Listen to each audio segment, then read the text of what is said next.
Hey everyone, welcome back to our New Testament challenge. Today we're here in Hebrews chapter 1. We start a new book as we wrap up here very soon our New Testament challenge. And so today we're looking at verse 1, but I'm going to give you context as I always do to this book. And this is the book of Hebrews. I promise you that this is true. You can go do the research on it. This is one of those books that typically I've given you an author and I've given you some context to it. But what we see here is actually like we don't have a lot of that. We have some of the context, but we don't know who the Hebrew writer was. We don't know who wrote the book of Hebrews as we know it.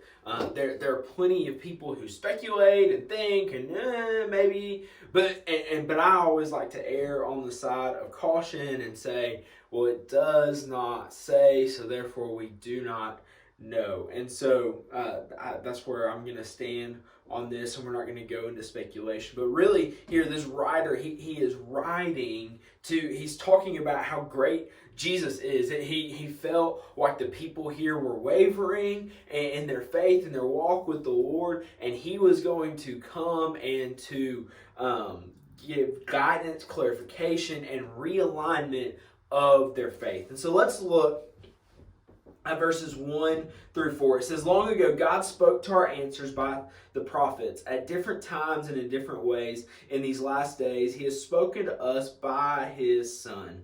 God has appointed him heir of all things and made the universe through him. The Son is the radiance of God's glory and the exact expression of his nature, sustaining all things by his powerful word. After making purification for sins, he sat down at the right hand of the Majesty on high. So he became superior to the angels, just as the name he inherited is more excellent than theirs. Wow, that explanation, that's the word I'm looking for, of Jesus is incredible.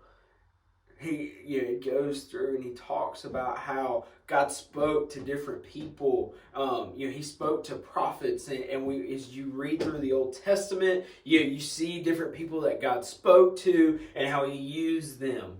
But here, it says, in these last days, he has spoken to us by his Son.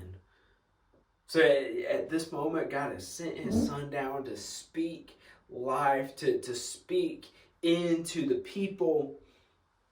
And it goes through, and I love verse 3. It says, the Son is the radiance of God's glory and the exact expression of his nature, sustaining all things by his powerful word. After making purification for sins, he sat down at the right hand of the Majesty on high. I love this. This gives you a clear picture of Jesus and what he is and what he has done. And it makes me excited. I love it. But it's talking about truly how great Jesus is. But what he is doing here is he is setting the hierarchy for Jesus. And it goes on, it finishes up that Jesus is superior to the angels. But he is saying Jesus is above all. Jesus, God's Son, we know the Trinity, God, Jesus, Holy Spirit, they're all one, three individuals, one person. I know, mind-blowing, but there Jesus reigns over all. And really, he goes in and he talks here later about how Jesus is superior to angels more in detail. But what we can see here is truly that Jesus is greater than all. He is greater than anything and everything. Anything we can serve, anything we desire, Jesus is greater than. Jesus is greater than the angels. Jesus is greater than us. Truly how great he is. And so that's what I want you to see here, is that people, and there are different faiths that will pray to angels and pray to these people and that people, but when you're praying to those people, they don't even come close to how great God is. But we see here in the book of Hebrews, he's talking about how great Jesus is, and this is his character, nature, and how great he is. So I truly hope that you see and you are inspired and your heart is warmed to how great Jesus is. Hope you have a great rest of your day.